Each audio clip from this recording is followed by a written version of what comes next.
Again, overseas, where we're just now beginning to understand the scope of the shocking twin attacks in Norway. At least 84 people were killed at that youth camp on an island outside Oslo, where a gunman dressed as a police officer went on a horrific rampage. He pulled out a handgun and opened fire at everyone in sight, and for many, the only escape was the water. Take a look at this video, so startling. Teenagers swimming for their lives. And just a couple of hours before this, at least 2 blasts tore through buildings in the capital city of Oslo. Such an unlikely target for terror. Norway is a tiny, tidy country, the place where they hand out the Nobel Peace Prize. This morning, we now know who is behind the attacks, a 32-year-old Norwegian man, and police say this is a case of domestic terrorism with no link to Islamic terrorists. The deadliest attack on that country since World War II. And let's get right over to ABC's Miguel Marquez, who has the very latest from Utøya Island outside Oslo. Good morning, Miguel. Fiona, the tragedy here is still unfolding. Police say that several bodies are still on the island waiting for identification. Divers searched the bottom of the lake all night looking for more bodies, and authorities are now even considering bringing in a submarine. The gunman, dressed as a policeman, arrived on Utøya Island, where hundreds of teenagers were gathered. He was dressed as police, and he kept trying to assure us that he was here to help us, he says. He kept saying, "Come here." He had a rifle or sniper weapon, which he was using to shoot at us. It was total chaos. Many tried to swim to safety, but the gunman, armed with several weapons, was able to shoot them as they swam. The shore of this once idyllic lake became a horrific triage area. Body after body pulled from the lake. The boats and helicopters couldn't move the dead and injured fast enough. People were jumping out of the windows, he says, and running everywhere in all directions, terrified for their lives. Most people ran towards the water, hiding behind stones or small hills. The shooting started about 2 hours after a massive bomb shattered downtown Oslo. The Prime Minister's office was targeted. At least 7 people were killed there.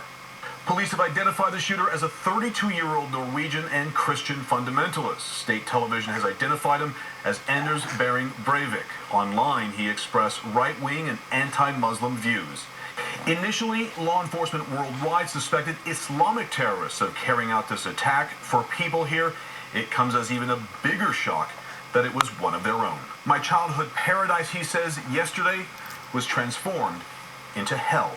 The Prime Minister called this a national tragedy. To give you an idea of how jumpy police here are, they arrested a young man with a pocket knife in his pocket because they fear that he may be part of this plot. Diana? And such a horrific story. Our thanks to Miguel Marquez for that. And joining me now on the phone is Adrian Prekon. He was working at the camp on Utøya Island as the attack unfolded and was actually shot by the gunman. Adrian, thank you so much for joining us this morning. What an intense day it must have been for you. Can you describe what you were doing and where you were on the island when you first started hearing shots fired? When I started hearing shots fired, we had just finished our meeting for all the contestants of this island, because there had just been a bomb attack in Oslo, which we informed the rest of the people on the island about. So you were just getting word of what happened at the Capitol, and as we mentioned, you were actually shot by the gunman. You came face to face with him. What was that moment like? To be honest, it was extremely frightening.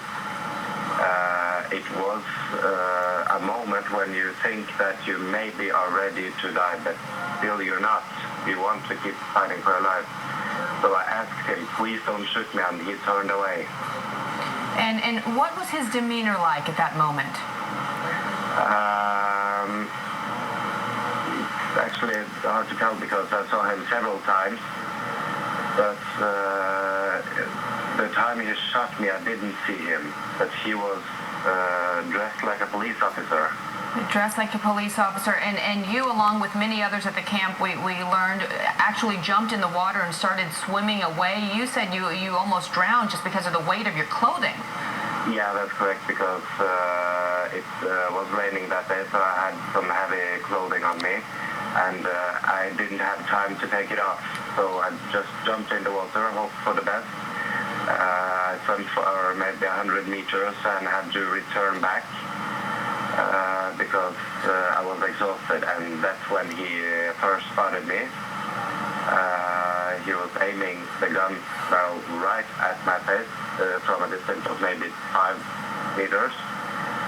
And that's when I prayed him not to kill me. And that's when he started shooting at the people that tried to swim over to the other side. And so I'm assuming that there's no security, there aren't police stations, what have you, law enforcement on the island throughout the camp?